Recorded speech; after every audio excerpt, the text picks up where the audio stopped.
so much for giving me a chance to share my understanding, but fiercely I would like to show my respect to our trainers, big teacher, English manager, MC, participant, and to all ladies and gentlemen. Good afternoon, everyone. Good afternoon, sister. So now I am going to talk about the topic.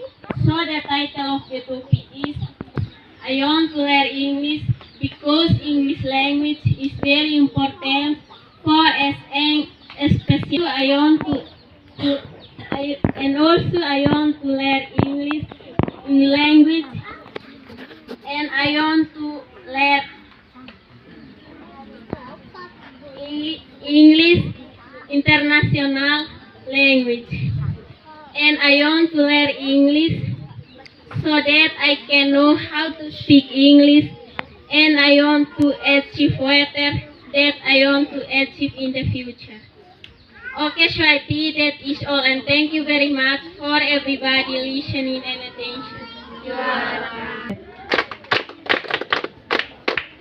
Made some interest point and thank you. I would like to invite Mr. Afredi. Please come to the front for your